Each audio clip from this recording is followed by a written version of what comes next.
हजारों साल से लोग एक ही सवाल पूछ रहे हैं कि 4000 साल पहले लोगों ने इतने बड़े पत्थर कैसे उठाए, और वो भी बिना किसी क्रेन के मदद से। बात सिर्फ उठाने की नहीं बल्कि कुछ स्टोन्स तो 180 मील दूर से लाए गए, मतलब एक डबल डेकर जितने ओजन पत्थरों को उठाकर कई सौ मील दूर तक ट्रांसपोर्ट करना। तो असली कहानी आखिर क्या है? चलते हैं 2500 बीसी में, जब ना आयरन टूल्स थे, ना इंजीनियरिंग और ना ही कैलकुलेटर का कोई नामो निशान। फिर भी उन्होंने इतने भारी पत्थर 180 मील के फासले तक कैसे ट्रांसफर किया, इसके पीछे कई थ्योरीज हैं। पहली थ्योरी, जिसे लोग रोलिंग थ्योरी कहते हैं, इसके मुताबिक ये लोग स्टोन्स को लकड़ी के गोल गोल रोलर्स पर रखकर खींचते थे, मगर जब रिसर्चर्स ने एरिया चेक किया तो पता चला कि रास्ते में गीली जमीन और नदियां भी थीं, जहां पत्थरों को रोल कर कर लाना किसी भी तरह से मुमकिन नहीं लगता।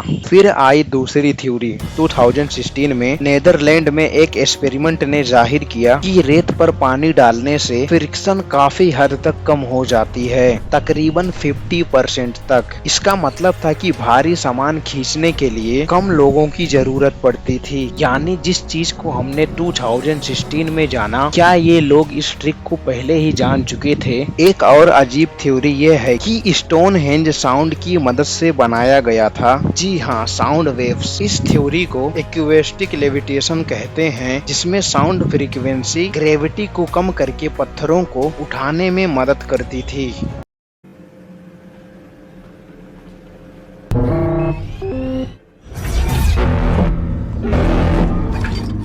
ये थ्योरी भी बाद में गलत साबित हो गई, लेकिन फिर असल थ्योरी आखिर है क्या? आज के आर्कियोलॉजिस्ट कहते हैं कि इन लोगों ने लकड़ी के रैम्स, रोप और पुली सिस्टम का यूज किया था। न्यू एक्सपेरिमेंट के मुताबिक 100 आदमियों का टीम सिर्फ 10 दिन में एक बड़ा पत्थर खड़ा कर सकती थी, सिर्फ लकड़ी, रस्सी और दिमाग की मदद से। पर रिसेंट रिसर्च दूसरी तरफ ये भी कहती है कि स्टोनहेंज सिर्फ रिचुअल्स के लिए नहीं था, बल्कि एक छुपी हुई रोड है जो सोलेस्टिक के सूरज के बिल्कुल सामने अलाइन है, यानी वो सूरज जो गर्मियों के सबसे लंबे दिन और सर्दियों के सबसे छोटे दिन का सूरज कहलाता है। इसका मतलब हर एक पत्थर का एक खास मतलब था, इसका एंगल और इसका डायरेक्शन सब कुछ किसी खास मकसद के तहत रखे गए थे। यूं कहना भी गलत नहीं होगा कि स्टोनहेंज के पत्थर सिर्फ आधा राज है, बाकी आधा राज उसकी पोजीशनिंग और पर्पज में छुपी हुई है। एक ऐसी साइंस की इस्तेमाल की गई जो आज भी हम समझने की कोशिश कर रहे हैं।